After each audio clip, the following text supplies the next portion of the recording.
welcome back to another season of Deep Cuts of Horror, your podcast that cuts deeper.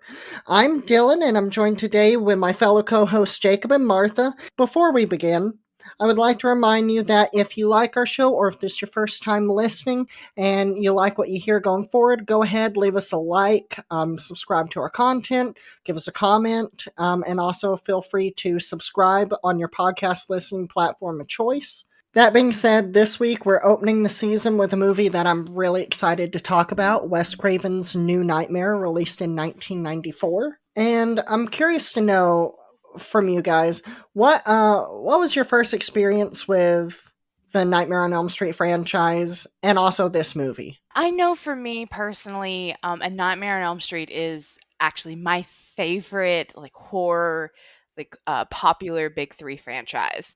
It definitely is my favorite, and of course, like we've always said, even in seasons past, for me, I'm a big practical effects girl, so that's probably why it sunk its claws into me from early on and never let go.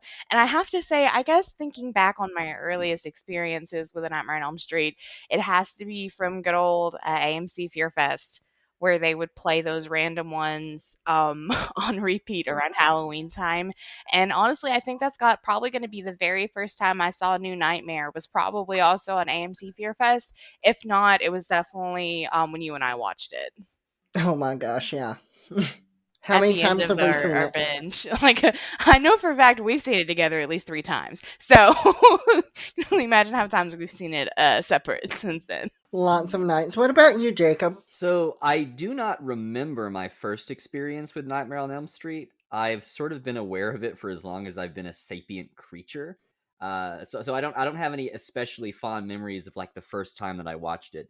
But for some reason, I feel a territorial protectiveness of Freddy Krueger as a slasher because anytime I see any of the other iconic movie villains like Michael Myers or Jason or anything like that, I automatically think, but you're not a burned up dream demon who makes terrible puns. Uh, and so when you get into things like Freddy versus Jason or just people doing parodies of Nightmare on Elm Street, I'm always like, yes, that's my dream demon. Unfortunately, I haven't actually seen most of the sequels. I've of course seen the original. I've seen Freddy vs. Jason. I've seen New Nightmare, which we're discussing today. I've seen the remake, and I've seen 2 or 3 of the sequels, but I don't know which ones were which. The most that I tend to remember from them are some of the horrible jokes, like the iconic "Welcome to Primetime, bitch." That's a good one, though. Which one was that That one? is a good 3. one. 3? Okay. I don't know. I think for me, whenever I first saw the franchise, Sci-Fi Network back before they were SYFY, when they were SCIFI, way back when they used to have little marathons on Fridays and Saturdays and even Sundays where they would have a theme and they would play these movies. I don't know if it was like a rights issue or something, but they'd always play 1, 7, and I think Freddy's Dead, The Final Nightmare, and then one of the other sequels. I don't know. I wasn't really into it. But the 2 that they played most often were the first one and Wes Craven's New Nightmare. And that just started me off at a young age, like a really young age. I'm talking I was in first grade at the time. And I've just always been fascinated with it, kind of like you, Jacob. He's like my dream demon. You can have arguments about who's better, but in my opinion, this is it because it doesn't really cap off any higher than a dream demon that kills people. And as far as how the characters work throughout the series, I think it just works very strongly in that any shortcomings you have, like in most scary movies, you say, oh, why didn't she just pick up the axe and keep chopping at him? Or why did she run upstairs? Or why did she do that? You can explain it a lot neater in Nightmare on Elm Street in that it's a dream. Like, we all do things that are really dumb in dreams just because that's how dreams work. And uh, truly in dreams, you don't really have an autonomy of yourself. You just kind of flow with the narrative, which is scary when you think of Freddy Krueger because it's like he controls the narrative, but he just likes to make it fun for himself by having a little cat and mouse. Yeah, so that's part of I think what makes Freddy Krueger, while he is definitely a fan favorite as far as like the big bads. A lot of it does have to do with personality, but also part of it too is that's part of what makes him so terrifying. Like you mentioned, like you're in the dream.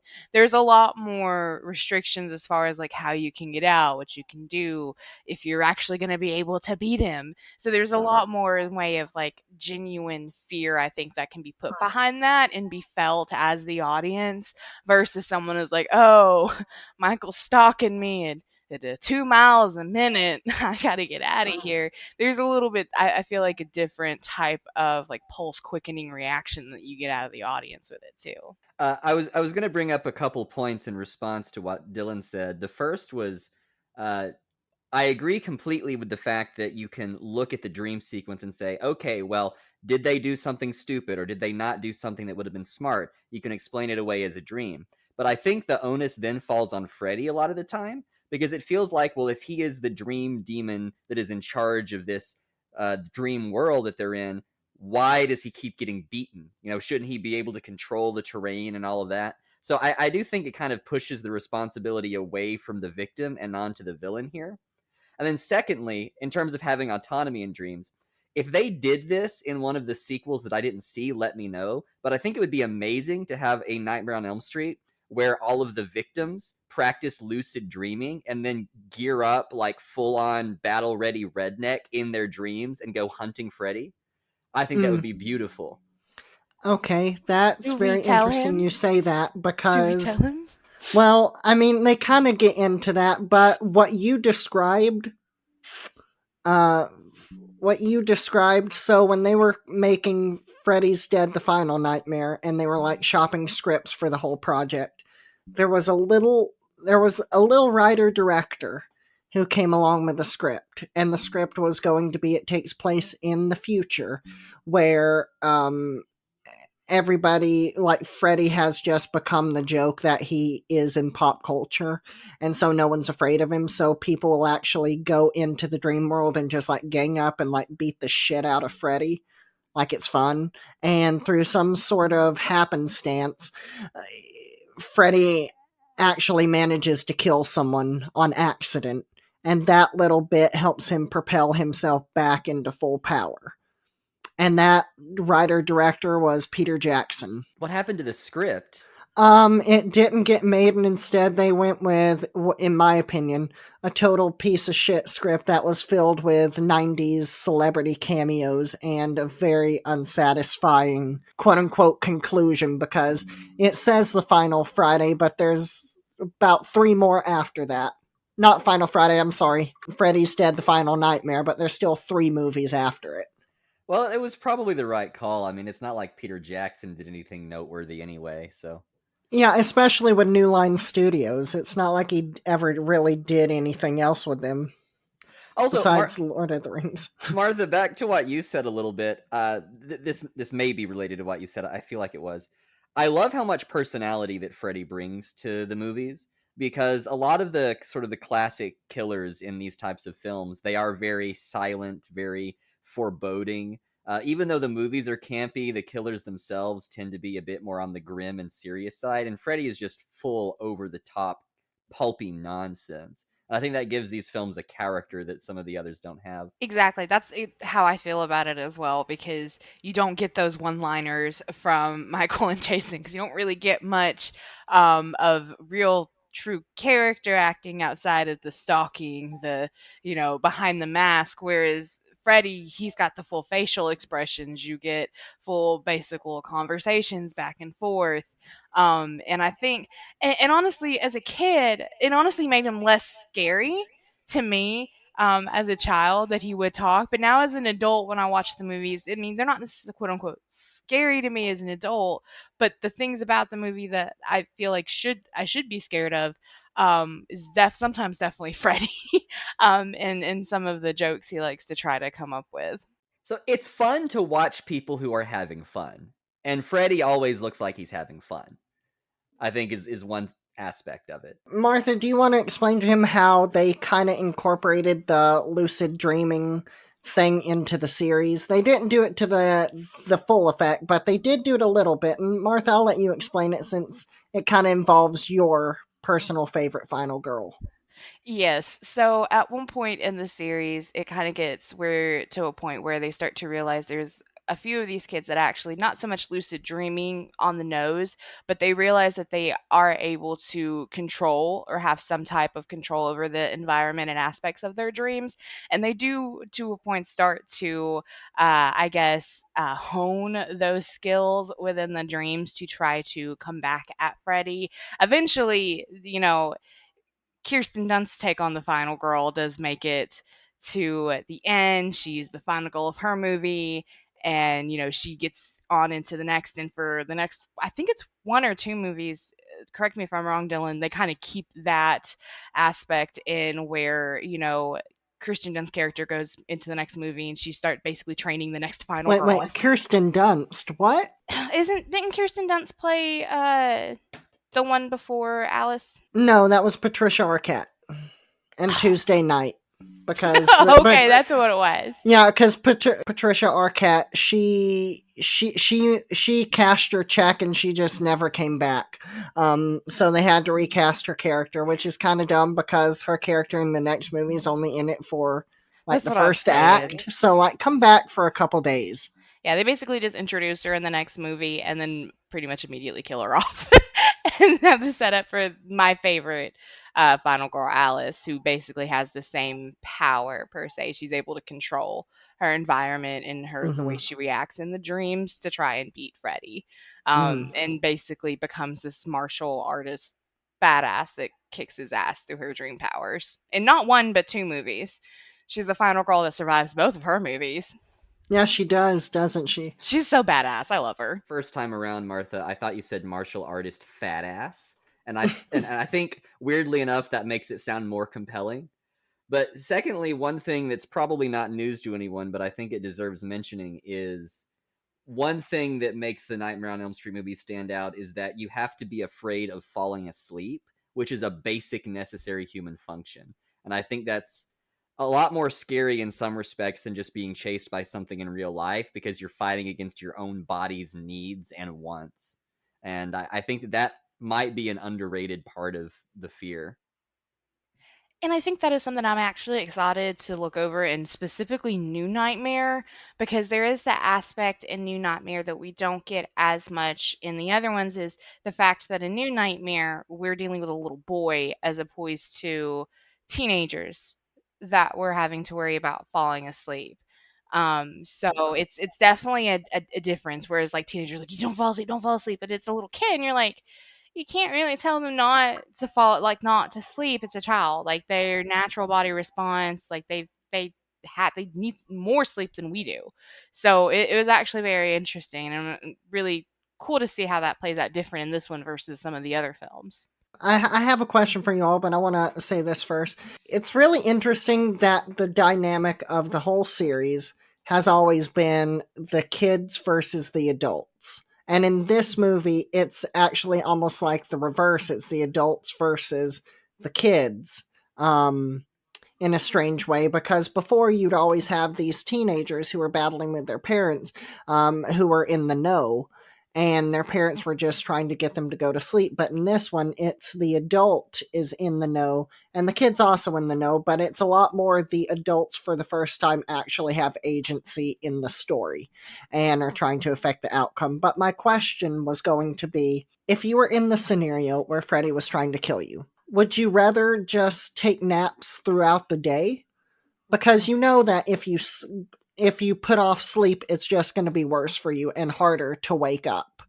Would you rather take periodic naps throughout the day, maybe 5 minutes, and then just set alarms? Or do you do what they do and just try to go 24 or 30 hours without sleeping and then go to sleep? I'm personally going to be sleep deprivation all the way because I'm the type that if I'm like getting to a point I'm tired, if I take a nap and the nap's only like 5, 10 minutes, I'm gonna wake up 10 times more tired than I was before I took the nap, and it's gonna be even worse. So I'm just gonna have to deprive myself until I feel like I can take him because I just feel like if I take a nap, then I'm putting myself, I don't know, I'm setting myself up for failure. I'm just setting myself up to get got, man. I'm telling you. So I'm not entirely sure how it even works because let's say that you do go with the plan of taking 5 to 10 minute naps.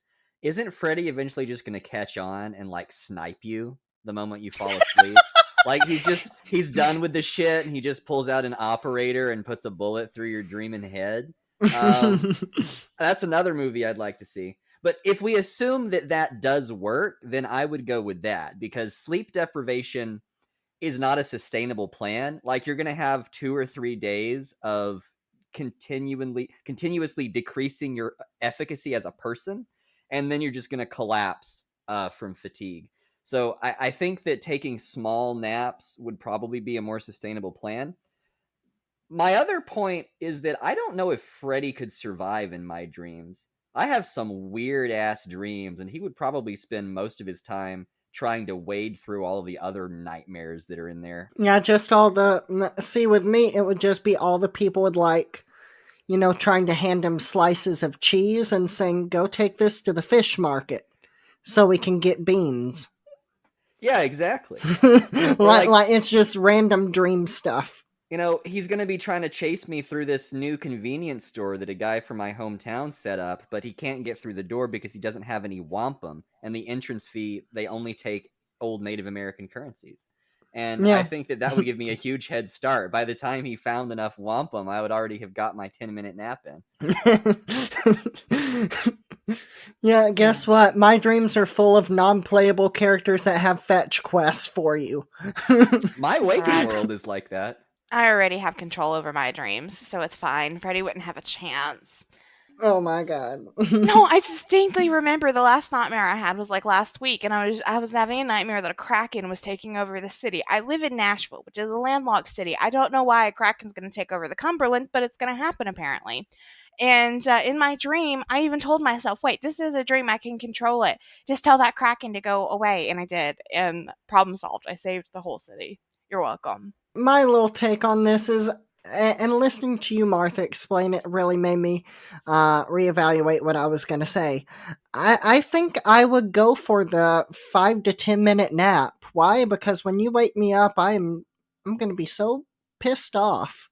Because I'm not getting sleep, that eventually I'm gonna go into my dream with some righteous indignation and just full of just being pissed off, and I'm gonna take it out on Freddy because I want sleep and I'm tired of getting woke up every 5-10 minutes. That inspires me. I want to change my answer. My answer is neither. My answer is I'm gonna put my ass to sleep when I'm hangry, like in that weird twilight time, because I don't really eat lunch. I've gotten where I pretty much just eat one big meal at night. So I'm gonna basically wait till about 3 o'clock. I'm gonna take a tranquilizer and and then go to Freddy when I'm hangry. That's what we'll do. After listening to you, Dylan, that's what I'm gonna do. I'm gonna plot and unleash the beast. I feel like every time I wake up for a nap, I enter into a different universe. Like, I don't know if you've ever been in this situation. You probably have, where you take a nap at like 3 p.m. and then you wake up at like 8 p.m. and you have no idea what time it is, no idea what day it is. You're starving, you're thirsty. And every time I do that, I feel like a completely different human being. So I think eventually I would just wake up in a parallel reality where Freddy didn't exist. And that would solve the problem. Okay. Fair. Okay, Jacob's survival ploy. Jacob's survival ploy is to be a changeling. Okay. Yeah, Jacob's plan of survival is literally just wake up in a different universe where Freddy doesn't exist. Do y'all not feel that way when you take a nap? Have you just been reading a bunch of Korean webcomics, Jacob? I feel like that's Korean. just all you've been doing. That's like a big storyline for like all of the Korean webcomics to these days, is you get spirited away to like another like a book or another dimension. That's like all of them. You either get spirited away or reincarnated, and you have to figure out how to survive in this world. So you basically just described an isekai. So Good job, Jacob. Tell me you have never taken a nap, woken up, and been like, where the fuck am I? Who the fuck No, I know am I? exactly How what did you're I get here? describing. Okay. We've all done it. It's all right. I'm Especially when not we were in Korean. school. Elementary school, I did it all the time. I think it's like a developing brain thing, especially because I used to do it a lot as a kid. But then again, in my defense, as a kid, you tend to go to sleep in places and wake up in other places because the adults just move you. Uh, so it is a bit disorienting just waking up in a different place. Period. Moving on, let's go into the plot summary real quick, just in case there are some people listening who aren't familiar with this movie or the property, and that way we can start our discussion and everybody be on board. So the basic plot of this movie is going to be Heather Langenkamp, star of Nightmare on Elm Street, finds herself haunted by dreams of the ghoulish figure from her film. After her husband's death, Heather and her son must come to terms with the evil that is trying to escape the movies and terrorize the real world. Strange things continue to happen as Wes Craven reveals he's working on a new nightmare film. Reality and fantasy collide as Freddy Krueger grows stronger and Heather's son grows ill. It is up to Heather to save her son and find the courage to play Nancy one last time. Was it made clear in the marketing of this film that it was part of the Nightmare on Elm Street series, though? Because if you just read the name, Wes Craven's New Nightmare, that doesn't really indicate that it's about Freddy Krueger. I mean, Wes Craven is a director, and a New Nightmare could be literally any horror film. In the marketing, it was. Honestly, the first little bit of the trailer almost makes it seem like it's a documentary because they have some footage that's not. That they must have filmed in between takes of like Robert Englund talking and some other people, and it's just like very forlorn. It's almost like they just stuck a camera in their face and say something foreboding. Yeah, and the name kind of gives off like Jodorowsky's Dune vibes. I guess it does sound like a documentary. One thing that I came across is this a movie? Is this movie supposed to be the actual events? Or is this the movie that is within the movie? Are we referring to like the script that gets written and Yes. starts reading at the end of the movie?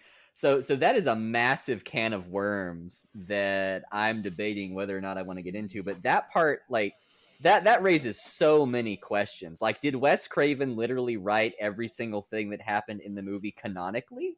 Or did he like write his own version of it that she ends up reading? This movie incorporated so much of things that were actually happening.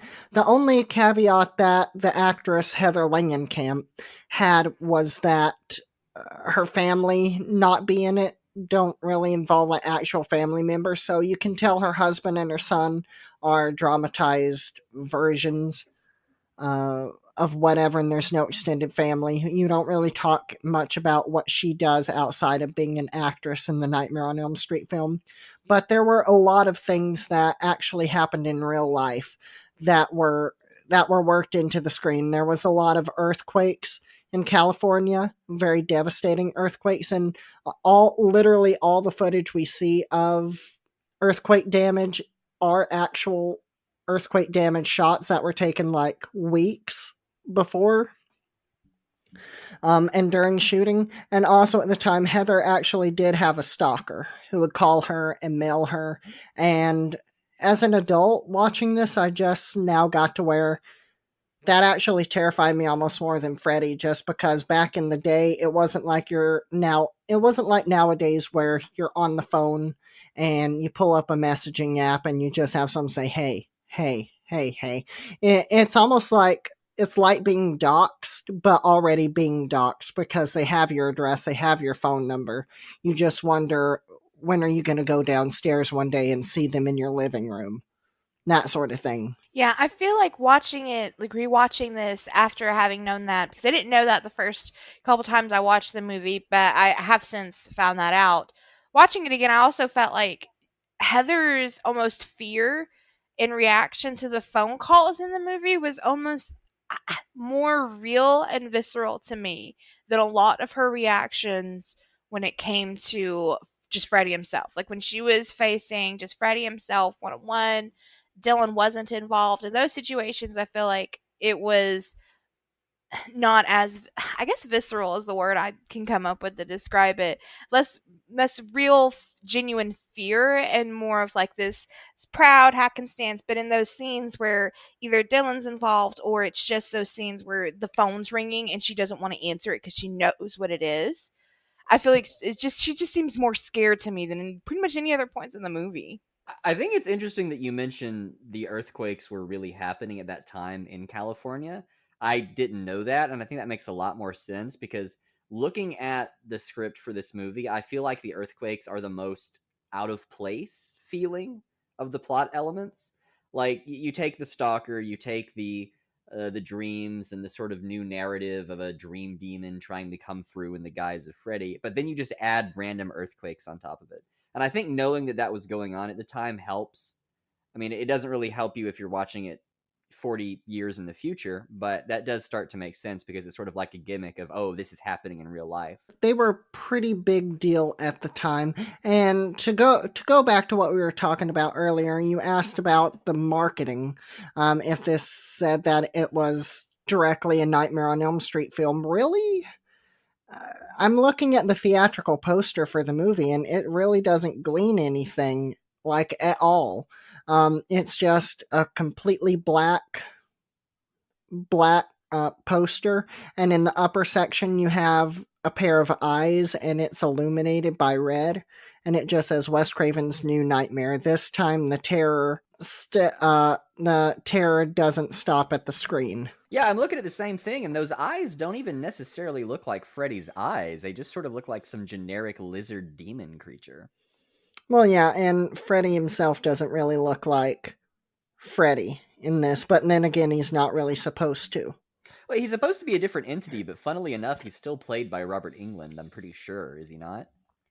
Yeah, he gets a metaverse check. Yeah, I think they wanted, like specifically in the movie. I'm sure we'll talk about it when we get into it. But there's even a point where Heather Langenkamp tells Robert Englund, this Freddy is not the same as your Freddy. This Freddy is more sinister and evil. There's more behind, like it's darker. He's not as fun as you, Robert.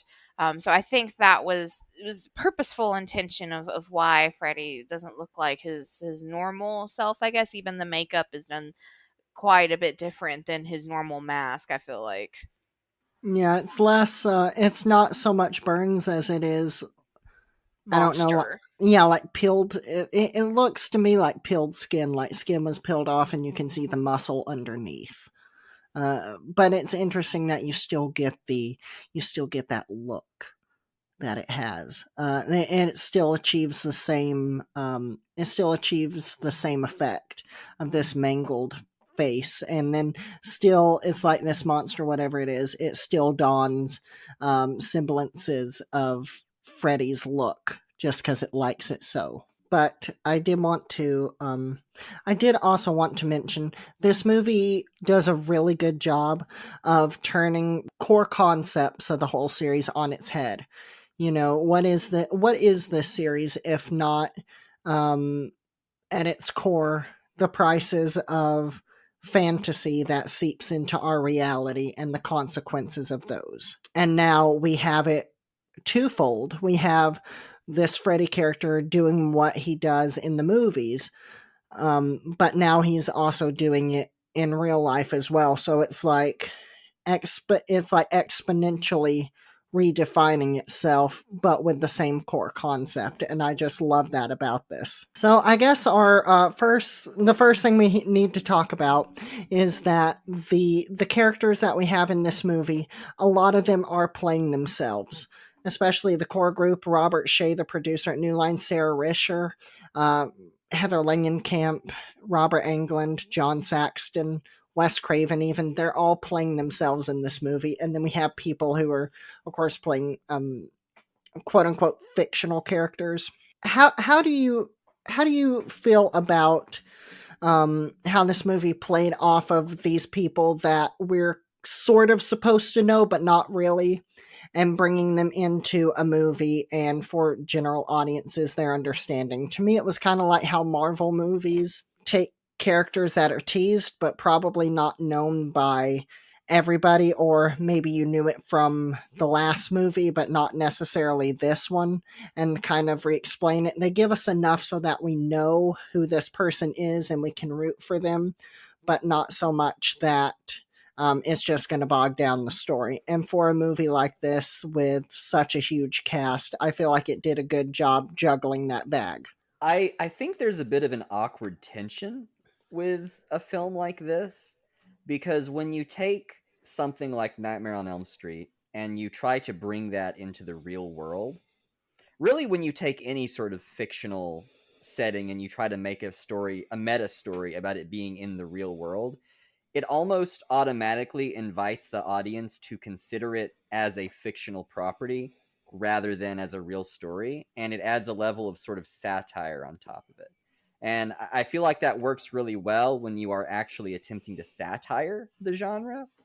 Whereas this film is actually pretty serious. Like, it takes Freddy Krueger out of Nightmare on Elm Street and it puts him into the real world with the actors and actresses, John Sexton and Heather Langenkamp and all that. But it's still ultimately just a Nightmare on Elm Street film. And so part of, at least me as an audience watching it, I'm feeling like I should be not quite taking the film seriously while the film continues to take itself seriously. And that could just be me. I'm sure at least some portion of the audience feels that way, but I'm not sure how much. So, in relation to what you just said, Jacob, I think part of why you might feel that way is having not seen all of the other sequels. That might be why you feel that way. Because I know for me, the more serious tone, I definitely get that undertone from this, especially versus other Nightmare on Elm Street, of like you said, taking it the Nightmare on Elm Street world and putting it into the real world, but then having that serious take on it because it is, we're supposed to see it as real people and not just their characters. I definitely get that undertone, especially the more serious vibe of it. But I don't know, just it's almost refreshing when you see the contrast from it versus the other films. You can kind of, for me, I see a distinct difference. Whereas the other films, they're more campy. They don't really have so much of that serious edge to them. Even the majority of the deaths are just so ridiculous that even though you might have an attachment to that character that just died, you're still in that moment enjoying the horror sequence of it. Whereas for I felt you feel almost differently in New Nightmare. I feel like because you do have that more serious undertone, I don't really feel that way when any of the characters die in New Nightmare. I genuinely don't. It's more of I feel like a film than like a horror film, especially because there's more I feel like to do with the actual characters, and it's more character driven in this versus your regular Nightmare on Elm Street movies where it's basically just Freddy bad, we gotta get Freddy. I do see how someone could appreciate the contrast there because, like you said, and even though I haven't seen them all, I'm well aware of like the theme of these films and how campy a lot of them tend to be. So having the sort of meta film be serious rather than campy does probably create a nice dynamic there. And this is not going to be a perfect analogy, but I do think it illustrates my point. Though, imagine that there was some sort of Peter Jackson's new Dark Lord film where it was about Elijah Wood and the cast of Lord of the Rings, and they were like going on some kind of nostalgia tour, but then it turns out that Sauron's soul is actually in the prop of the One Ring, and he's trying to come into our world. Imagine that film trying to take itself seriously. You mean And, season 4 of Rings of Power? If firstly, I don't even want to imagine a second season of Rings of Power, but if that's what the fourth season looked like, I would watch that. That sounds fascinating. And I'm not saying any of this to try to shit on the film. I just do think there's a dissonance there that's hard for me to ignore. I'll agree. I feel like the movie could have taken itself a bit more serious, but what I alluded to earlier was I do believe that maybe there was some studio interference between what Wes wrote in the script and what we got to see on screen, simply because from what I understand, Wes's script was a lot darker. With that, I believe also took itself a lot more serious.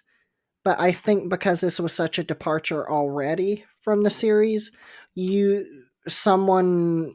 of the higher ups said we need to find a way to marry this still to the original. And where we last left Freddy, he had a pipe bomb in his chest and had these little 3D demon worms crawling out of his head when it exploded. So you just kind of had to take a little bit in one hand, a little bit in the other, and mash it together. And I think for what we got, it's decent, but I would love to see a more serious take on this. I've remembered my other point that I was going to raise now, and it was actually a question for you, Martha, because every one of us here is very familiar with Nightmare on Elm Street. How well does this film do for somebody who has no idea who Freddy or Nancy or Wes Craven or any of those people are? And I'm asking you this specifically because I know you have experience with this, with an inexperienced individual watching it.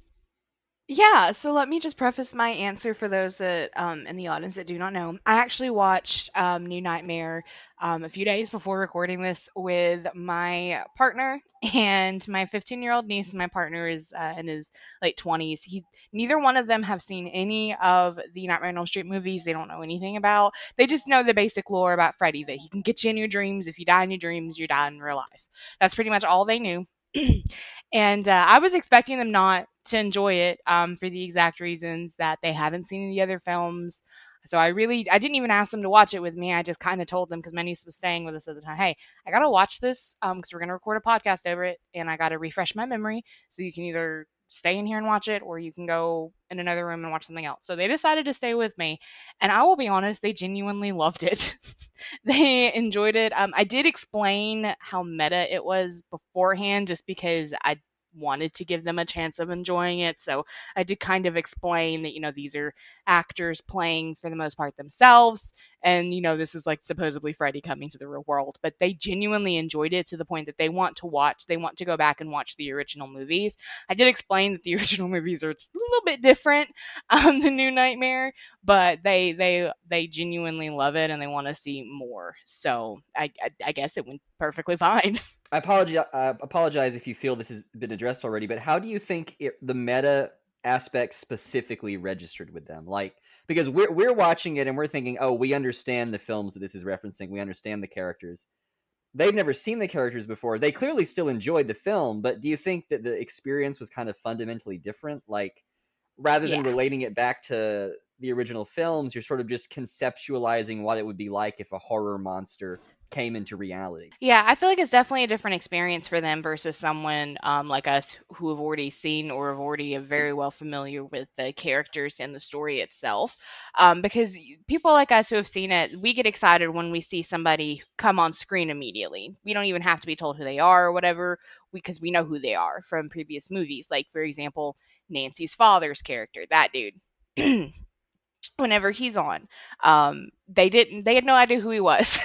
So they don't get the initial like thrill that we do of like, oh, that's a character, I know exactly who they are, I know who they were to this person in that other movie, so I have a bit of an understanding of what their dynamic might be like. Whereas they don't have that. They're just kind of like, who is that? So it definitely is a different experience, and you definitely, I feel like, do quote unquote enjoy it more as someone who's already familiar with the series. But in that regard, I feel like that makes it even better. Like, say we do go back and we do watch the movies and we do get to the end, so we decide to watch New Nightmare again. They're gonna like New Nightmare just that much more. Um, so I feel it. It's enjoyable either way. Definitely more so when you are more acquainted with it. But I just think that makes it even more fun because now when we watch it again, he's gonna get a kick out of it even more. I believe this was the first one I actually saw with zero context, and I don't remember what I thought of it the first time. Again, I was a kid, so I probably just thought, ooh, Freddy's cool. That sort of thing was what I gleaned from it. But I don't think it necessarily hurts uh, to see this first. You definitely get a lot more if you see the first one in particular. Usually when I watch this, I do a little double feature. And I watch them back to back because there are so many repeating themes and little Easter eggs before Easter egging was a thing. And also, this movie it's worth noting that this movie was probably Wes Craven's first real attempt at being meta, because Scream wouldn't come out for another 2 years.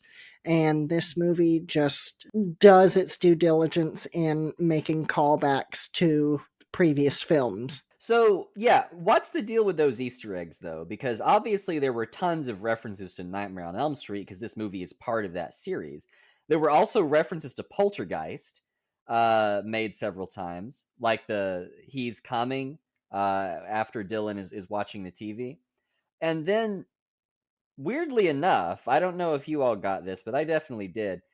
It feels like there were references made to The Ring, even though The Ring didn't come out for another 8 years. This film came out in 1994. The Ring came out in 2002. But you have that scene where Dylan is watching one of the films, and then Heather comes in, and she's like, "No, you don't need to be watching this." And then the kid is freaked out, and she's freaked out, and then the phone immediately rings, and there's this creepy androgynous voice on the other end delivering a message. And that is basically word for word or beat by beat from The Ring, or from Scary Movie 3 if you prefer that.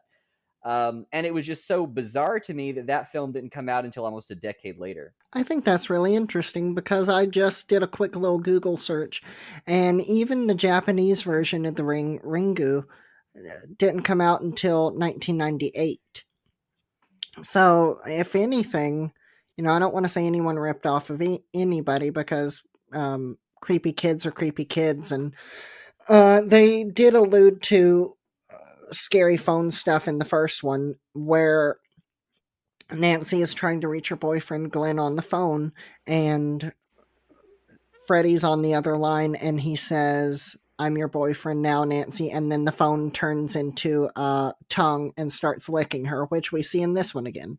But besides that, you had a lot of um, repeating lines or familiar things, such as whenever she's in the hospital visiting her son, and they tell her that she's going to need a visitor's pass, and she tells them, "Screw your pass," just like she told the hall monitor in the first movie. Asks, "Where's your hall pass?" and she says, "Screw your pass."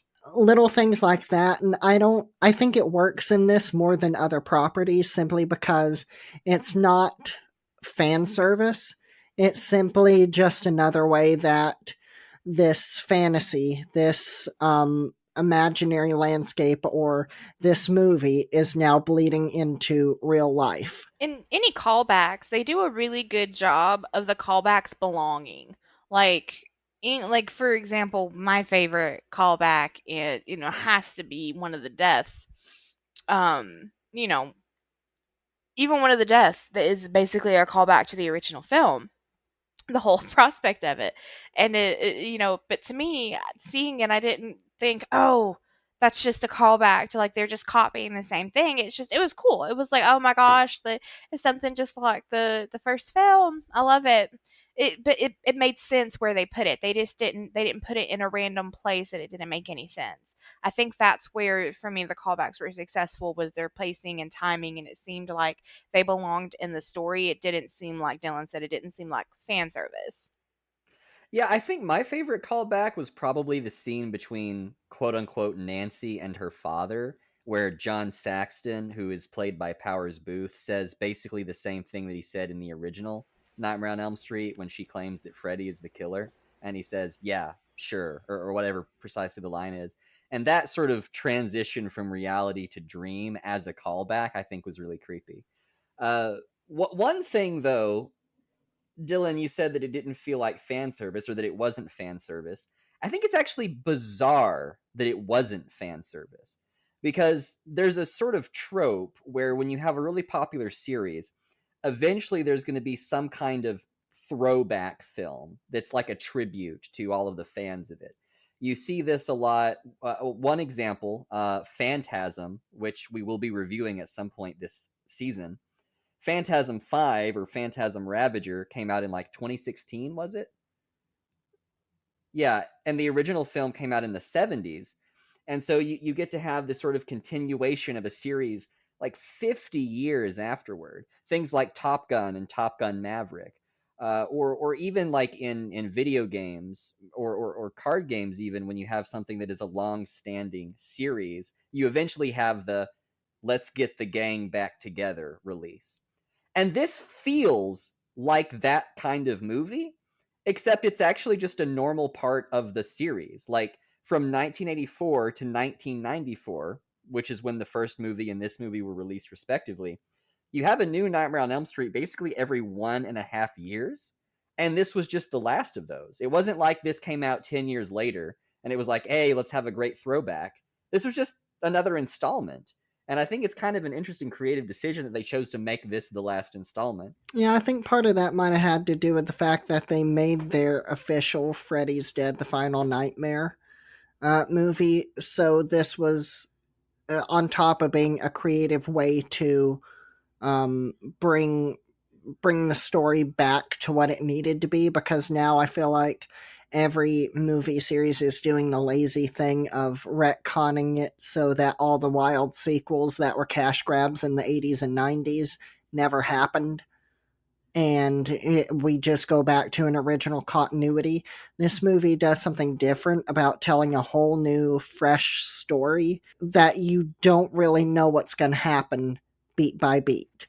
You know, you don't have Freddy making all these one liners where just out the gate he calls someone a bitch, and you have Nancy reciting all these same lines over and over again, and all these basically similar things happening that just basically echo the first one but not as good. I do think that this film suffers from the passage of time, though. A lot of films get better as time goes on, but one thing that's really important is that in order for payoff to feel meaningful, you kind of need to be there for the buildup. Like I feel like if I was there as like a thinking creature in 1984 and I watched all of the Nightmare on Elm Street movies as they came out, and then I saw this, I would have loved it. But because I'm sitting here watching it like 30 years later, fully aware of like all of the different series, and especially the fact that this isn't the last one. We have Freddy versus Jason, which is in like what 2003. You have the remake of Nightmare on Elm Street in 2010 or 11, which was just abysmal in my opinion.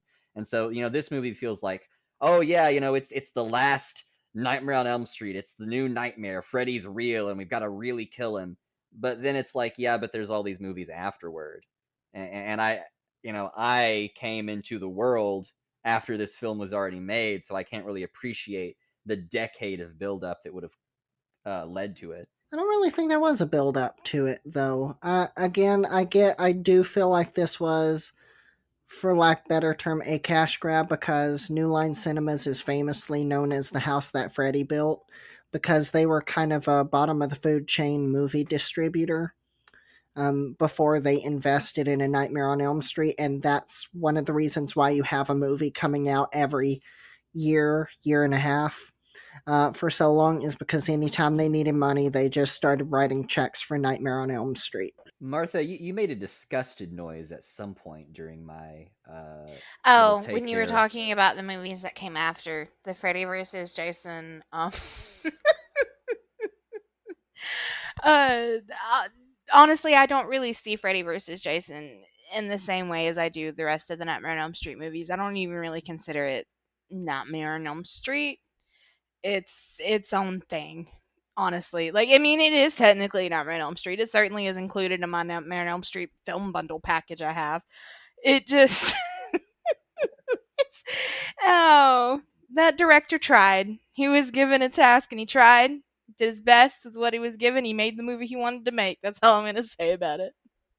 Well, also, just real quick, I know this isn't a Freddy versus Jason conversation, but I've read all about how they sorted through like hundreds of scripts to find the right Freddy versus Jason script, and I feel like way too many writers overthought the process, because Yeah. they just couldn't pin it to them. You hear them say it, they just couldn't find a good combination. I'm like, what good combination? Like, I get it, there's all this film lore, but you can literally have Jason come out of an air hangar and land on Elm Street. That's all we need. Like we don't have to think this through that clearly. It is Freddy versus Jason movie, and I think that's one of the issues it has as a film, that it doesn't. It takes itself too seriously and doesn't have fun with its own concept. That's part of it, its own creating process is what hindered it. And because like you said, this isn't a conversation about Freddy versus Jason, but that definitely was a contributing factor, I think, into why it turned out the way it did, was because you had so many cooks in the kitchen trying to create something to make both fans sides happy, that had everything that the fans quote unquote were looking for, because they were basically making the film as a cash grab for the fans, because the fans were demanding it and they knew that they would make a killing off of it if they made it. And they really tried, like, there were so many different writers that presented scripts for it, like too many cooks in the kitchen. And it's just kind of why it came out the way it did, I feel like. Yeah, I'm gonna stay quiet on this because if I start talking about Freddy versus Jason, that's gonna become the topic of the podcast. All right, let's start talking about New Nightmare. Going through it. All right, so we're established in the opening sequence. It really mirrors the opening sequence of the original movie, where there is a hand that is creating this mechanical claw. Only this time it is a little bit more vamped up in that it's a robotic claw. Only we find out that they are actually on a film set. And this is later twistusioned that it's actually a dream that Heather is having, when an effect goes horribly wrong. So already it's almost like she's having these premonitions of what's to come, because this set that they're operating off of is literally the set of the third act of the movie, which I thought was a really good setup and foreshadowing for what was to come. So, how many fake outs were there, like at a technical level, in the introduction to this film? Because you start out with seeing this claw being manufactured as though it's like another, again, Nightmare on Elm Street movie. But then you discover that it's actually just the set of a movie. So that's one fake out. And then you discover that the claw is actually evil and it's killing people. So that's a third fake out. And then you learn that it's actually all just a dream, which is a fourth fake out. But then you learn later that the dreams are real. So that's a fifth fake out. The intro to this movie is like 5 levels of fake out relating to whether or not Nightmare on Elm Street is happening in real life. If you had given M. Night Shyamalan money to make this movie, that would have been the whole movie right there, and Wes Craven gave it to us in like 5 minutes. Imagine if Shyamalan woke up in his bed instead of Heather, and that was what the movie was about. What a twist. Yeah, I personally did appreciate the fact that we didn't find out those full levels until pretty much in full on into the movie. Like, it really does give you that setup to think, oh, it really was just a dream. And then we get those little breadcrumbs for a few moments that it wasn't a dream, and then finally, boom, bam, in your face. You can't deny that it wasn't a dream anymore. I'm with you, Jacob. I don't really understand the earthquake stuff so well, but I do think it is a very interesting way to open your movie with action and also show this family dynamic, because there is something very vulnerable and tender about starting this movie out with these parents that are running to shield their kid from what's happening. And it also really just at default helps you stand behind these adult characters. Even if they're not great people, you see the lengths that they'll go to protect what they love. And I just find that very interesting. Yeah, I mean, having a love and a protection for your children is a great way of making otherwise unlikable characters likable. And I don't say that to imply that these characters were unlikable, because I don't think they are. I actually think basically all of the main characters in this film were likable, especially Dylan, the child character. I loved him. And Rex is the MVP. But even though the earthquakes were really happening at that time, I still feel like it's kind of a random throw-in for the film. Like, it just feels disjointed from all the other plot points. And what are you really supposed to take from it? Are these earthquakes actually just natural occurrences happening at the time? Or are they some part of, like, reality that is breaking as this dream demon tries to enter it? And was this question answered and I just didn't notice? A little bit. It was answered with Wes Craven. with Wes Craven, his talk with Heather in his office, and it's a really good scene that we need to talk about here in a bit.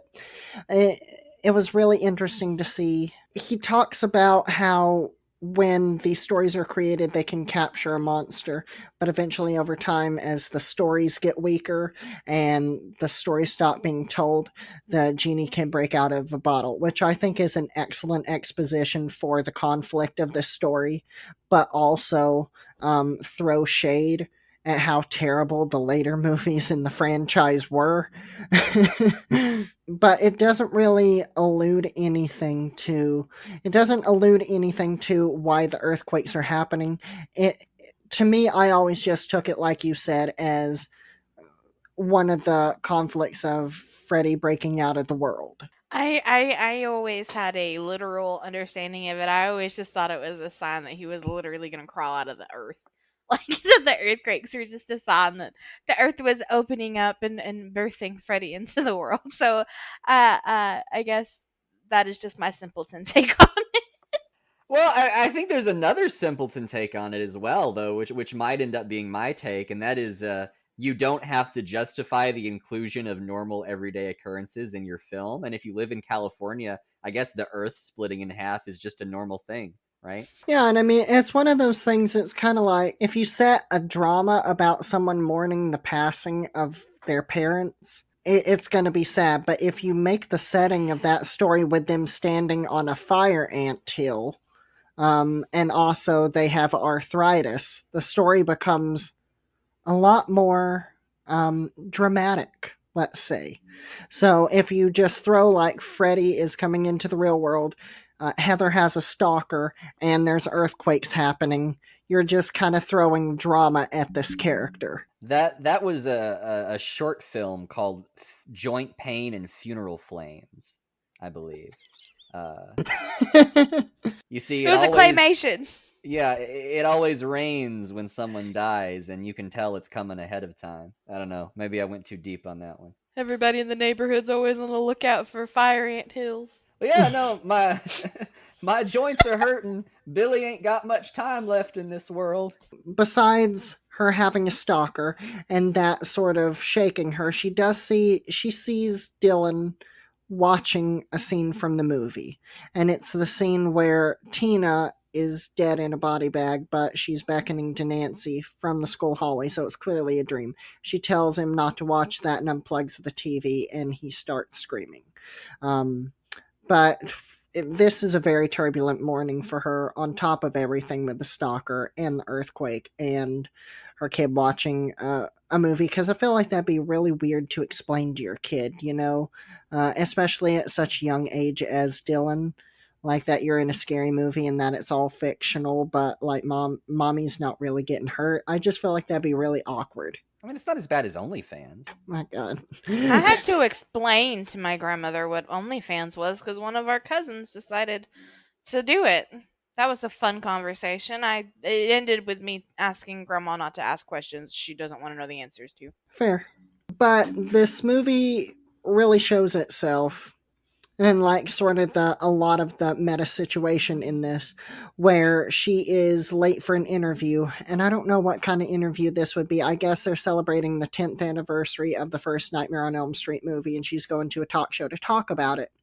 And then you have this weird kind of meta commentary about, again, the fantasy seeping into reality, where she's talking to this talk show host, and they're talking about the movie, but then he starts pressing her about like her parenting style and her kid's name, and you can tell she's very uncomfortable with it. And I just thought that was sort of an interesting moment that they had right there, and how it also still plays into the themes of this movie. Yeah, for the time, it was pretty.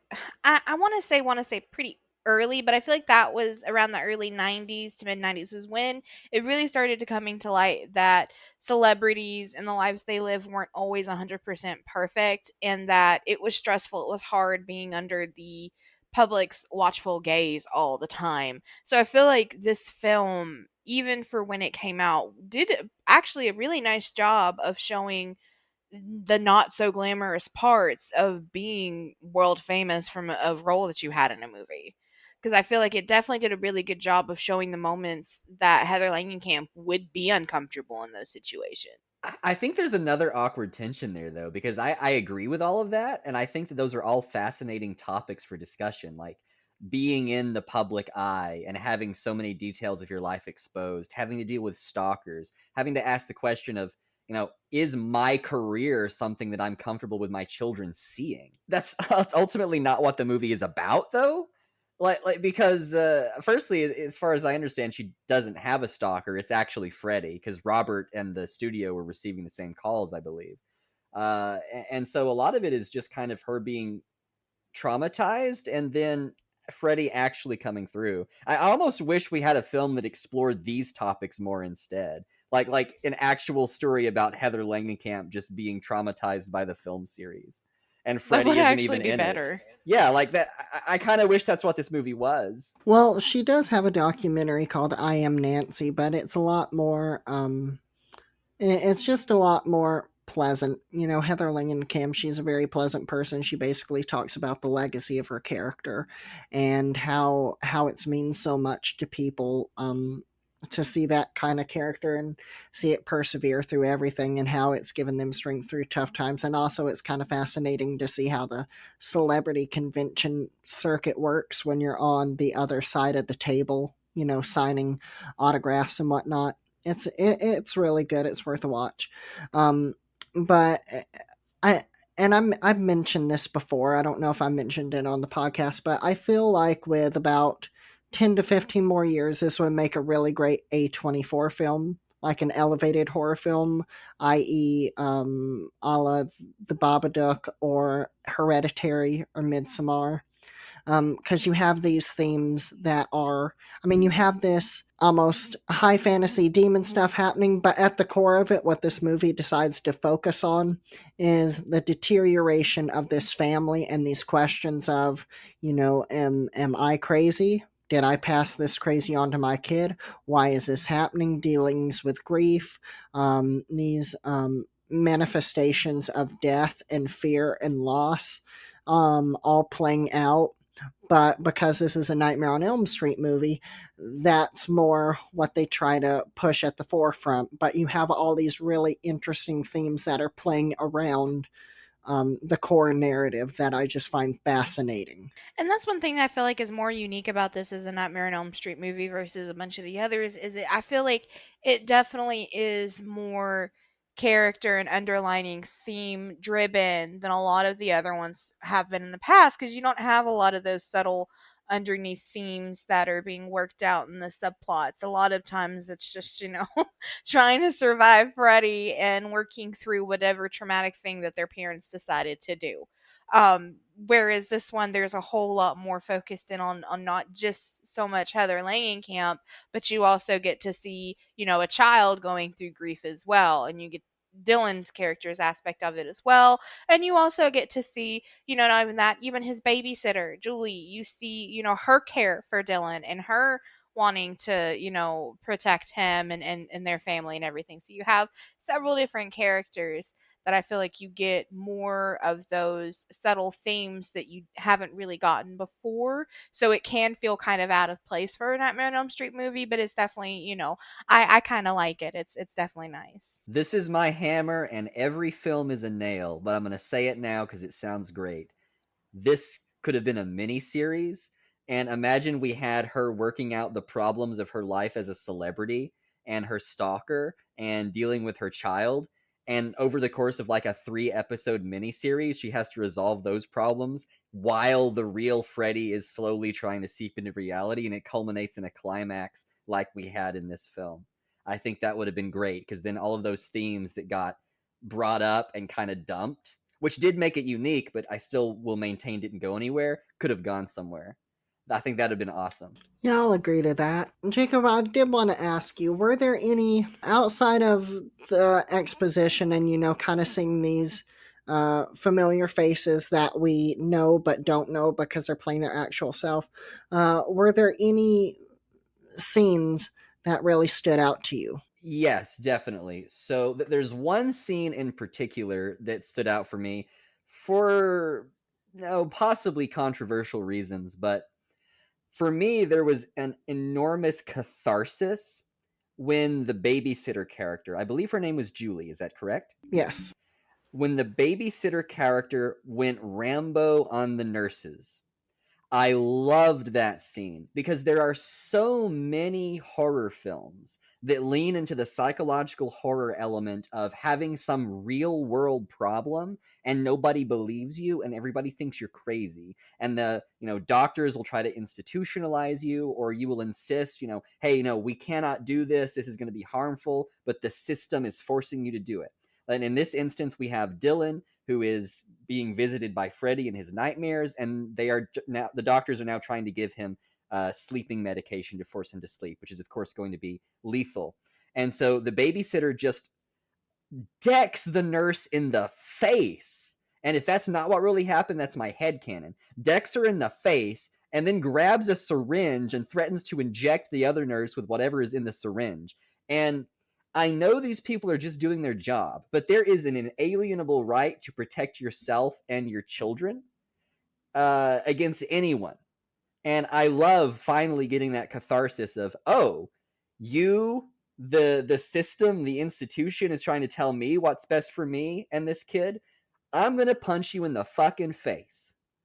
And so I cheer every time I see that scene. I love it. On a similar vein, this isn't a scene, but the entire relationship between Dylan and Rex. I'm not going to use that phrase. I was going to say I eat this up, but I don't eat up kids. I adore relationships with stuffed animals. That also sounds bad. Fuck me. The purity of having like a stuffed animal guardian that you love and carry around and that protects you, especially when it's a child and they just have this sort of innocent faith, is so wonderful. I love every bit of that. The idea that he's got this toy dinosaur that protects him from Freddy. That's probably my favorite part of the film as a whole, just because it's so pure. See, that's one of my favorite parts too, but my only gripe about that relationship is there was an opportunity there for them to, after building up throughout the film, you not seeing Rex interact with Freddy at all, they needed to have a Rex versus Freddy scene. And we never get that, and I understand why we don't get that. It would have probably been way too much to make happen, and either if they did it, it would have probably either looked horrible or they would have sunk way too much money and time into it. So I understand why we didn't get it, but I feel like the whole time I just wanted that. I just wanted that Rex versus Freddy scene to watch Rex just kick Freddy's ass. So there's definitely a version of this film where in the dream world, a real dinosaur version of Rex just like comes after Freddy, right? But I think that would have been way too tonally dissonant with the rest of the film. That would have been like way out in the outfield, I think.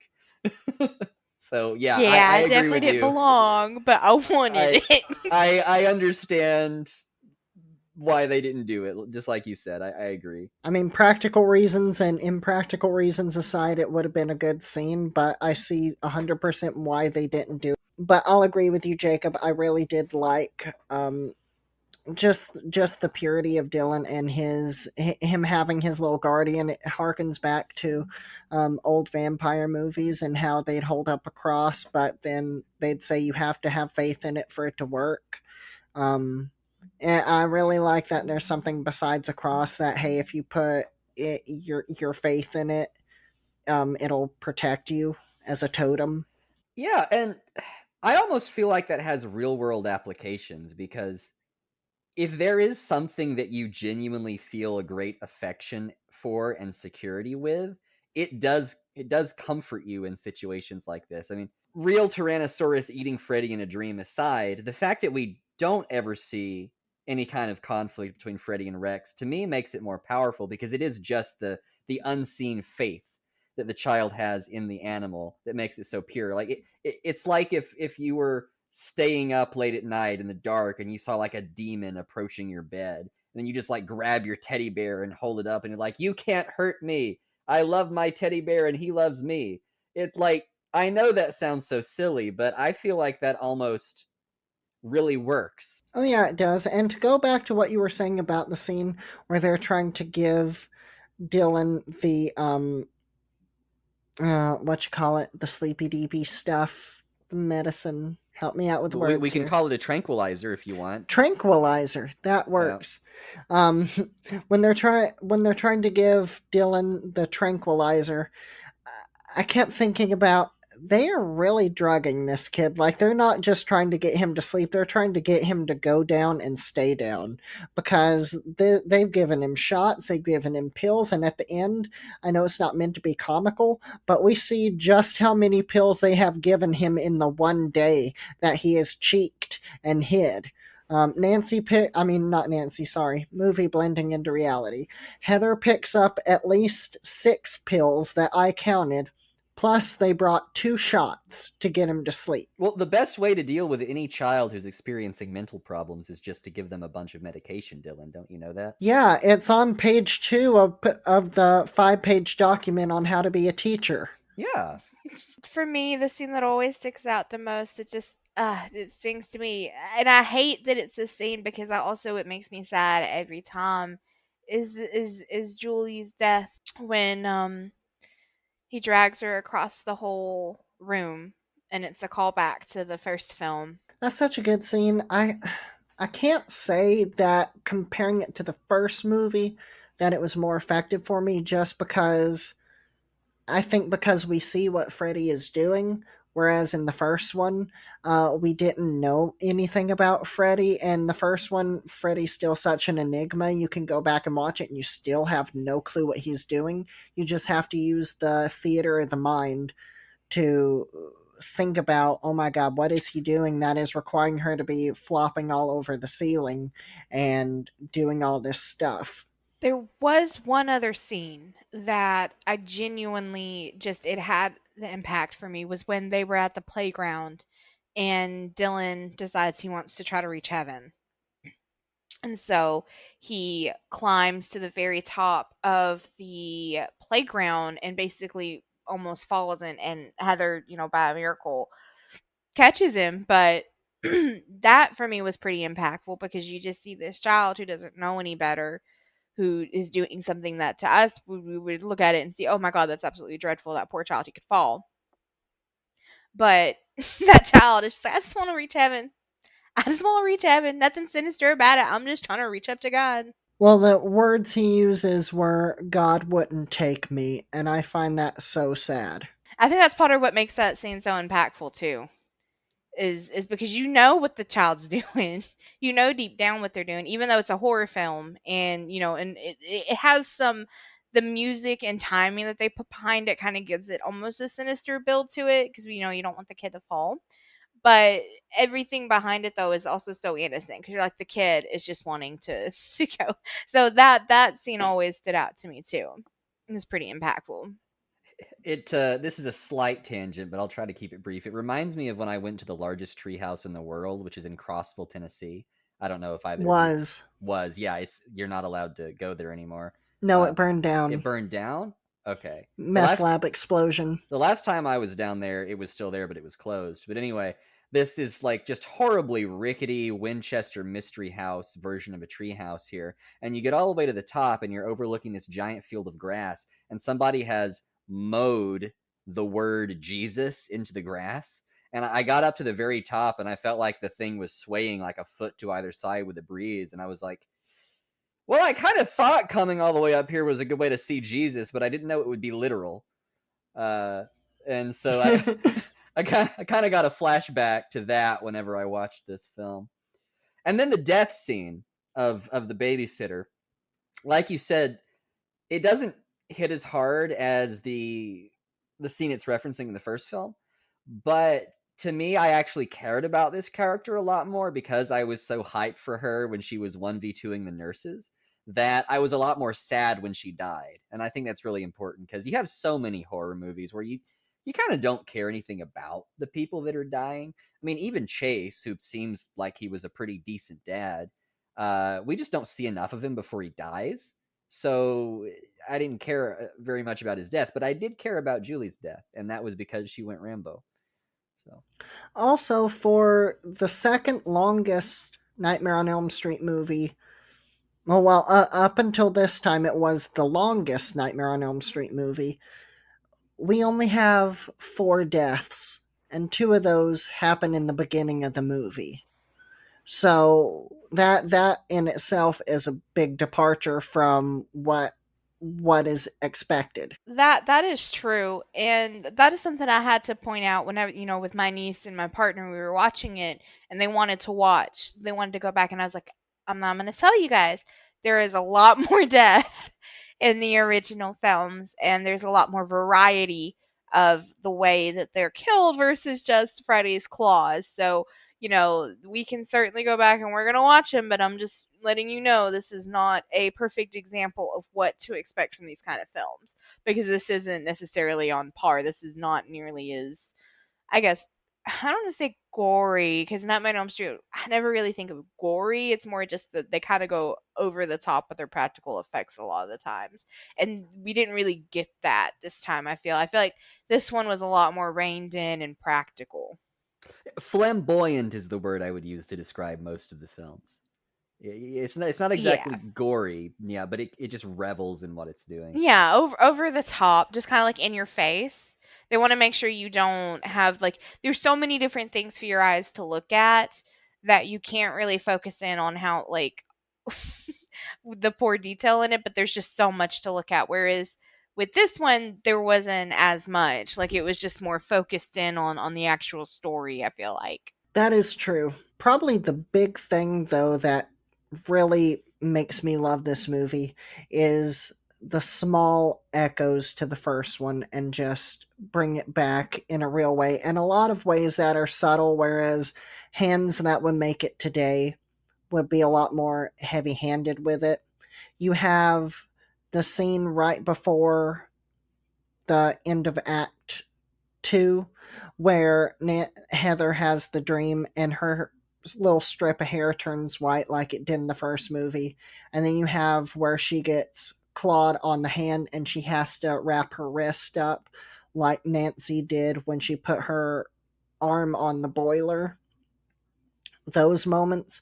And then it all just crescendos to the end of Act 3. I mean, the end of Act 2, where she's talking to John Saxton, and then the verbiage just switches from calling her Heather to calling her Nancy. And they have the, why are you calling me Nancy, John? Why are you calling me John? That little bit at the end that, like, just starts Act 3 when she embraces the role of Nancy and says, I love you too, Daddy. Just it sends me shivers just watching it today. And then you see her turn around and her house has become the quintessential 1428 Elm Street house. Love it. Yeah, I had to explain that moment. I had to explain what was going on. Meant nothing to them. Yeah, they're like, so what just happened? Why is the house different? It's like, okay, let's see here. You could call me a person who wants to be in the in crowd, but stuff like that just makes me want to understand it more. Whenever I would see stuff like that, it would intrigue me more than actually seeing the thing. Because I just appreciate something that has that much history that you can just draw back from it. Yeah, I was gonna bring this up whenever you first talked about your experiences with the film, Dylan, because you said that this was like the first one that you saw, right? Gonna spare you all my rant about spoiler culture for now, but I personally love seeing things in the wrong order or seeing the endings of something first or one of the later installments first because it creates a history that you can go back and explore. Like, I almost wish that this had been the first Nightmare on Elm Street movie that I saw, so that I would have all of these little references and callbacks that I didn't understand and could piece together myself. Like, to me, that's just it adds mystery to a world where basically everything is known now. And to me, that's really fun. Oh, yes. And to me, this is probably the best conclusion that we have in the series. Because everybody kind of compartmentalizes the series into several camps. You have the Nancy Thompson trilogy, which is 1, 3, and then this movie, New Nightmare. And then you have the Dream Master trilogy, which is Dream Warriors, Dream Master, and Dream Child. And then you just have the camp of miscellaneous uh, for just Freddy versus Jason, the remake, and then part Freddy's Dead, and then part two. Well, part two's No, in its part. own camp. I It's was in the gay about to. camp. I was about to say, Dylan, don't do that. You got to make sure two is its own thing because we all know what two is. Two's the gay one. Two is the gay one. So what I really love is the breadcrumbs that Dylan left for Heather in all the pills, which again is very ill-advised. In my opinion, just with the amount of drugs that they were forcing on this child, and then she starts taking them as a grown woman, which is scary. But anyway, when she gets to her room, I love, and this is what the series does well, and this is one of the things I really love, surreal imagery. I love how she pulls up the bed sheet when she's in it and it keeps going, and then she pulls it up further and it's like she can't see the end of the bed, and then she finally gets to a point where she just sees that it's like a downward chute made out of her sheets, and she just goes down it, and then that eventually turns into this really industrial looking vent, and then she's unfortunately very poorly CGI'd into falling through into this hellish pit. I really like that. I'll agree. I think that all of that surreal imagery was fascinating, and there's almost just something primal about the idea of your bed sheets leading to some alternate world. It calls back to that childhood experience of, oh, you go into your closet and your closet leads to a fantasy world, or a wardrobe like The Lion, the Witch, and the Wardrobe. And yeah, following a trail of breadcrumbs that are sleeping pills is definitely one of the choices that the writers made. I think that for me in Act 3, all of the callbacks were good, all of the surreal imagery was good, but I didn't like the final setting. This just sort of hellish stone tomb area that's sort of reminiscent of the boiler room. It was kind of boring, I thought. Like, for everything that we've had in the film up until that point, it seemed anticlimactic. Yeah, it did kind of seem like we were in almost like some sort of sci-fi episode of the week where they're finally meeting the big bad. But to kind of piggyback off what you said, the thing that I found redeemable about it is the same thing I find redeemable about the makeup of Freddy. It's that this movie takes something that is familiarly adjacent and still makes it seem wholly a part of the character while being completely new. Such as his makeup being like these scars with exposed muscle instead of just burns. That works still, and no one has a problem with it. And I like that instead of the boiler room, we have this almost like fiery stone inferno place. That's a good juxtaposition. Like if you had to change it up, that's what I'd probably expect you to change it up. But I probably would have been like you and would have enjoyed seeing something that maybe existed inside of the realm of the first movie or something else. I don't know. I just don't think they Yeah, did a. Sorry, go ahead. you're okay. I was just gonna double down on that, on what you guys are talking about, for that final scene, and that being, the ending point where it all comes to a climax. I agree that it probably would have almost been better if they did something similar to like the boiler room. I feel like they were trying to do something within the similar vein of the climaxes of the previous movies, not even so much just the first one, but the other ones too. I think they were trying to go for something that was in a similar vein, but wasn't the same thing as anything that they've done before. So I think that's why they ended up going with the location that they did. But I definitely didn't really uh, enjoy it that much either, because it felt kind of like they just came up with like a dark, dreary place to do it and didn't really have any real tie-ins to anything else in the location itself. I felt it was very kind of just hellish. They just went with a theme of just hellish, I guess. Uh, So I didn't particularly find anything that made it that stood out to me as being, it needed to be there. Yeah, it was kind of dull, and I just don't think they did a lot with it. Also, they didn't really do a lot with Freddy either. I mean, if you take the Freddy that we've known for all of the films up until this point, and then you say on top of that, it's a real demon, some ancient creature that thrives on stories and seeks the death of innocents. What are we gonna do to pile that on top of Freddy? And we just get like this kind of dull red stone room. And what does Freddy even do? He like there's some snakes in the room and he stretches his arms a little bit. He opens his mouth kind of wide. It's 1994. I know that we have some restrictions in what effects we can produce, but I really didn't get ancient dream demon vibes from this. Sorry, if anything, he was more tame than the previous Freddys. And to build off that, especially because I got the same feeling. He was definitely more kind of tame, and he had a lot less of being in the front spotlight. I feel like he had a lot less cameos of popping up throughout the film as he has in previous films with other characters. And I think that was intentional. I feel like a lot of this film was more to focus on Heather and her character, and less of Freddie and Robert England. I think that was intentional. I may be wrong, but I feel like they really wanted the focus of this film to be more around the characters versus the nightmare itself. So I feel like that might have been possibly why it may come across to us like they spent either less time or didn't put as much effort behind Freddie's design and thing, like the way he portrayed himself throughout the film, and just overall being a smaller presence for the whole of the film.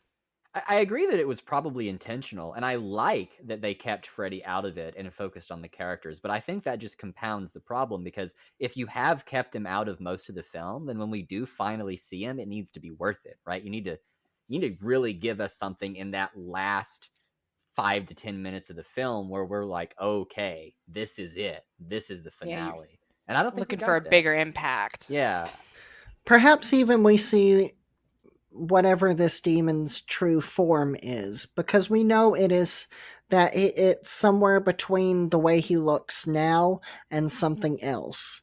Um, and I mean, we do get that a little bit with the death, but not enough to where I'm wholly impressed with it. yeah, and again, maybe it is just a consequence of the effects at the time, but ancient fear demon, boggart, that whole sort of thing.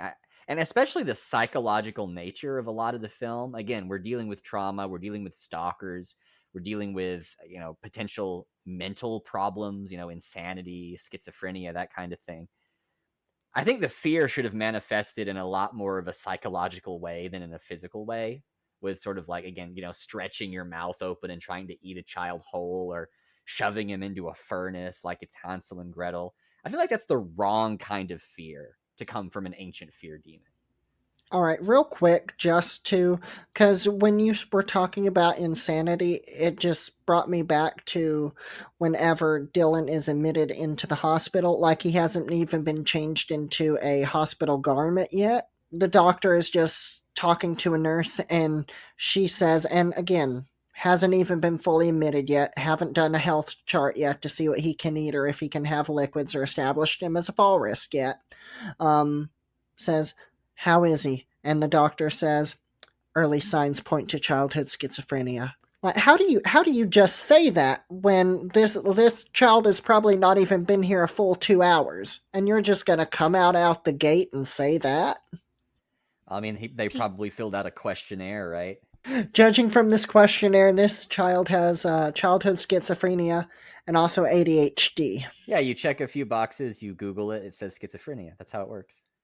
All they needed was that ink blot test. Pick from these pictures of T-Rexes and we'll tell you what form of schizophrenia you have. Sponsored by BuzzFeed. Rorschach's Journal, October 12th, 1994. Some little bitch named Dylan keeps going into my dream world while I'm trying to track down who's killing the Watchman. I would watch that. I would watch the Watchmen X Freddy Krueger. Also, just one little tidbit that I picked up. When everything is going down, like down before she ultimately picks up the mantle as Nancy again. She tries to call Robert Englund, and she gets his voicemail, which again, we live in a different time now. No one has voicemails, but the voicemail is as follows: "You have reached the England residence. You can leave a message if you wish, but we'll be gone for some time. Now, I invite you. Tell me what's wrong with that, because Robert didn't run. He ran. He said, Freddy's trying to come out, and I ain't trying to die today, so I'm but getting also, gone. if you have an answering machine at your home, why would you say, we're not going to be back for some time? Like, what if that's I like thought that? that was Just the point of the answer machine was to let people know, hey, I'm not home. I'm not going to be home for a while. So, I mean, you can leave a message, but I'm probably not going to listen to it for like ever. yeah, but I'm just saying, if you are a celebrity and someone is calling your house, whether it be a telemarketer, a fan, or whatever, they're going to get a message saying, "Oh, this famous actor isn't going to be at their house for a while." Yeah, dude's gonna Oh. get broken into. Yeah, he's. I mean, what? Robert is going to get robbed. I didn't think about that because I didn't think fans would be calling his house. So I feel like I'm gonna put a target on my back here, but I do have a question. There are a lot of things in this film that I love at a conceptual level. I love the callbacks. I love the psychological themes and some of the exploring the real life of a celebrity, as we've talked about many times throughout this episode. But there is something about this film that just registers with me as boring.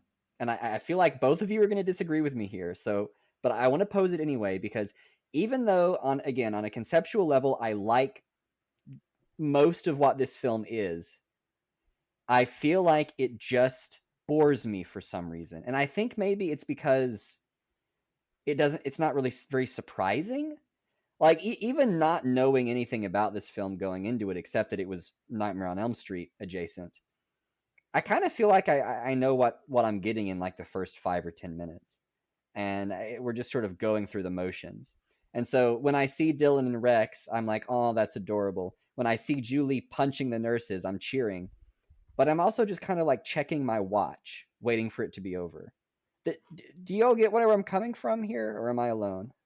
No, I completely understand because normally with even with Nightmare on Elm Street movies, but other movies in general, is you normally don't have everything right on the front end. There's normally some information that you're waiting to find out, later in the movie that could be beneficial or that, is just something that'll help the plot along that you don't know that you're still kind of guessing about. But like you said in this one, you kind of just get it all on the front end.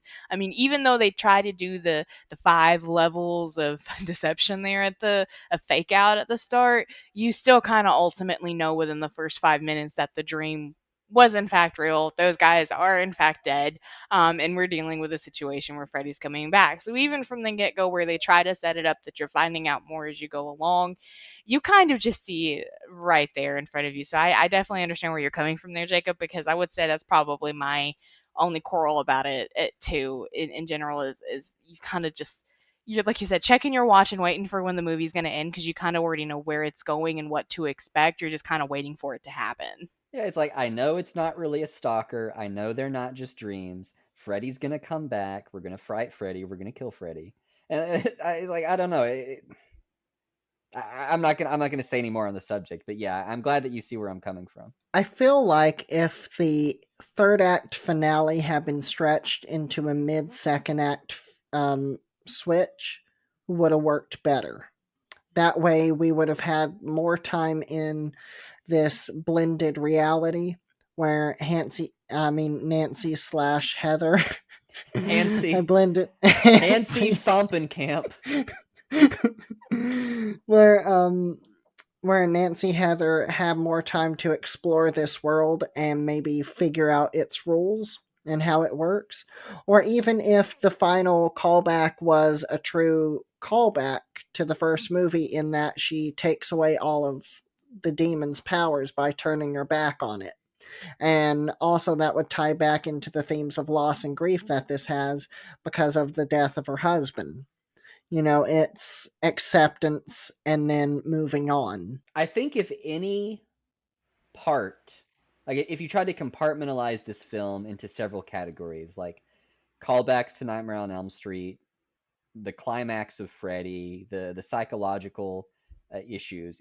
If you made any one of these things a little bit stronger, I think I would have liked this film a whole lot more than I did. But I feel like there's just a little bit that's lacking, and I can't put my finger on it, but there's an emptiness to it, and I think that makes me a bit disappointed. I think for me, because I understand what you're, for me, what I can put my finger on is lacking is definitely, I was expecting to see more of Robert Englund as himself. I felt it was kind of almost a cop out to have him kind of hit tail and run to kind of get him out of the fray, so you don't have to worry about doing a Freddy on Robert Englund's scene. I felt it was kind of We lazy needed writing. that Well, too. we needed that. That is an excellent point. Freddy versus Robert Englund would have made this movie amazing. I felt they didn't want to do it. Genuinely, I think that might have been what it come down, because there's a lot of different things that would have had to gone into that.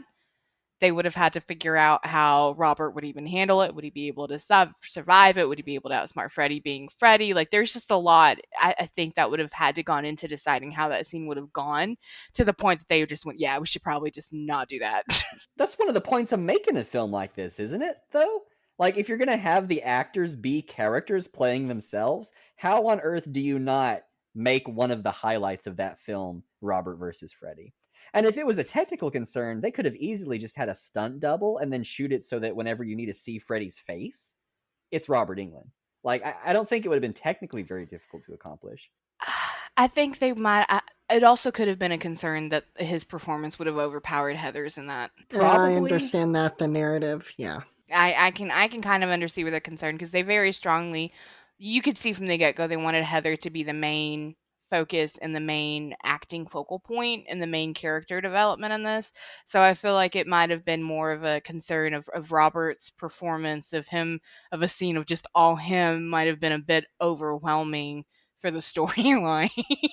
Well, it would have added more stakes to the story, too, if we had something happen where maybe some other stars of the films have died, like maybe even Lisa Wilcox, who played Alice. If she maybe found out that this Freddy demon was taking on people from the movie, I feel like that would have added some really good stakes to the project. Yeah, you can't just have the Robert versus Freddy scene in this movie as this movie exists. Like, that wouldn't have worked, because you're right, the focus is on Heather, and that would have taken away from Heather. It wouldn't have really fit cleanly in the narrative.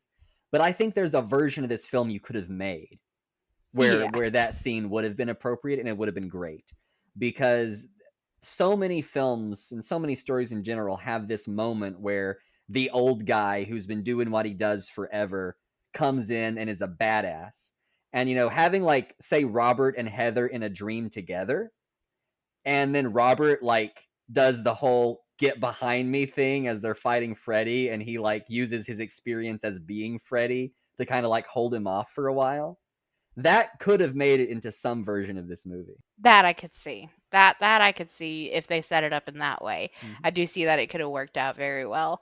And I definitely understand why they didn't go in that direction. I guess we're all just kicking the dirt and upset that they didn't for forever. Well, we didn't get a lot of Wes Craven in this film either, to be called Wes Craven's New Nightmare. I mean, he had like one scene and then a voiceover at the end. Well, he's not he a kinda terrific wrote actor it. either. Oh, no, that was that was some cheese. Like, you know what that reminded me of? That reminded me of George Carlin in The Lighthouse, to bring up Scary Movie 3 again.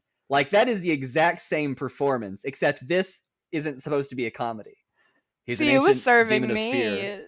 It was serving me Stephen King and Rose Red with his damn pizza.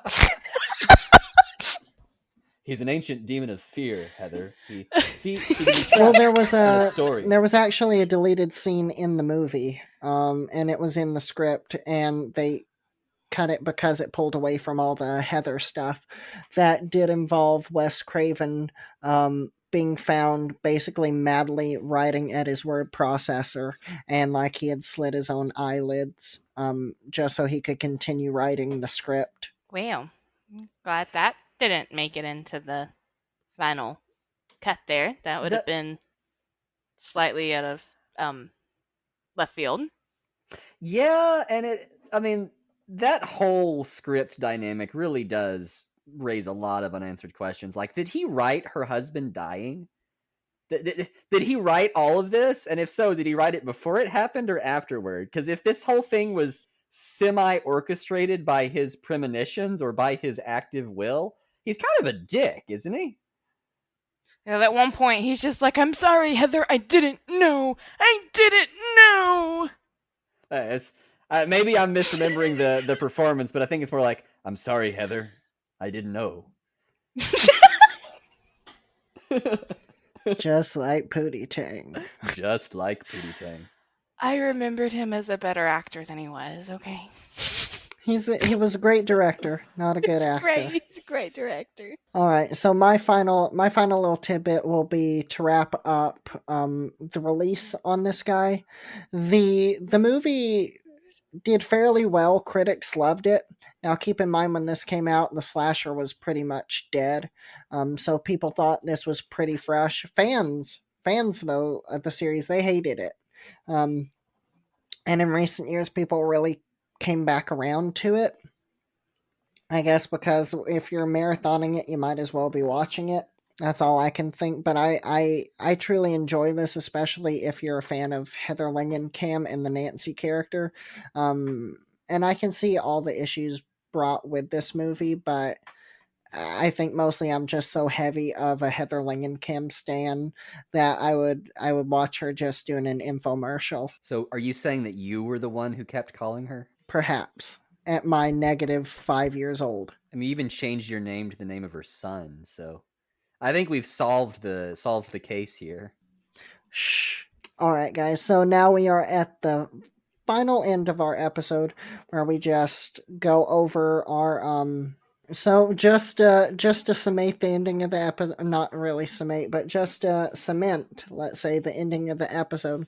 I'm just gonna say this movie is deep for me just because of what it did before most movies did as far as meta commentary, and this movie basically being one of the first requels ever exist before they just became literally every other movie that comes out in theaters, because nowadays it feels like we have requel, Marvel movie, and then Fast and Furious.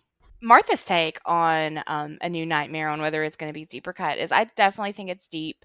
As a fan of the franchise, it being my favorite franchise other than The Evil Dead, it is certainly one that I feel like everybody needs to see if they enjoy this, because it's certainly, well, it may not be like the quote end of it. I still feel like it's certainly a really an important installment as far as like getting to experience the characters that we know and love in a new setting or environment versus where we've seen them before.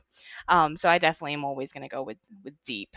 I guess I'll have to be the hard ass here, the Simon Cowell of pulp horror or whatever you want to call it, but again, I loved so many things about the film, but if I call it deep, then I feel like I am recommending it to people and saying, you need to watch this. And if you're a huge fan of Nightmare on Elm Street, then I do think you need to watch this because I think you'll love it. But if we're just taking it as a standalone movie, I don't know. There's a part in the middle, just kind of like Carnival of Souls, where I feel like I took more sleeping pills than Heather did. And it kind of bored me, and I feel like it missed out on the huge potential that it had. So I'm going to say cut. You know, as much as I loved some of it, it's not something I'm really going to watch for fun. But that being said, there is, at the time of this recording, there is a fan film called Dylan's New Nightmare, which actually features Miko Hughes, the child actor who played Dylan, who's now all grown up, reprising his role. I believe the short's somewhere around 30 minutes, 45 minutes long. Don't Hike Alone, which has, I think, 2 sequels to it. And these people do a really good job. So I'm interested to kind of see what they do with the character. And apparently it has Freddy in it, and it also has Jason's ghost. Who's going to be playing Freddy? They have a different actor playing him, and it looks like he's playing a traditional Freddy, but from what I saw, he looks pretty good. I'll have to look into that. I mean, Robert Englund is hard to replace, but this sounds like it could be pretty good. I mean, especially since they have the actor who played Dylan, which is fascinating that they were able to do that. Yeah, from a legal standpoint, I don't know. I'm excited to see it. But also I'm excited to hear what you guys think of the movie. Give us your feedback. You can always shoot us an email at deepcutsofhorror@gmail.com. If you're listening to this on YouTube, go ahead, drop us a comment, or leave us a review with what you thought of this movie in it. We're excited to hear. Or you can join in on the conversation on our social medias at Twitter and Instagram at Deep Horror Pod. Again, that's at Deep Horror Pod. Make sure you get in on the conversation. Give us a follow on there as well. Yeah, I am going to say this. I know that Dylan and Martha don't know what I'm talking about here, but it has to be said. And if I'm going to put my opinions on the internet, I'm going to say this. The real sequel that needs to be discussed is the Freddy Krueger versus Wolverine epic rap battle, because Freddy Krueger got done really dirty. They did not do him justice. He did not have any good lines. The only sick burns were on his face. And I am disappointed. I want to see a remake of that. Make a new nightmare out of that. All right. Yeah. All right. Good night, everybody. Don't you fucking interrupt me. Okay? Shit like this is the only reason they're going to stay through the call to action, you fuck. Okay? Otherwise, they're going to turn the fucking episode off. So go and spam ERB and get that remake, okay? All right. Next time we put Jacob back in his pen.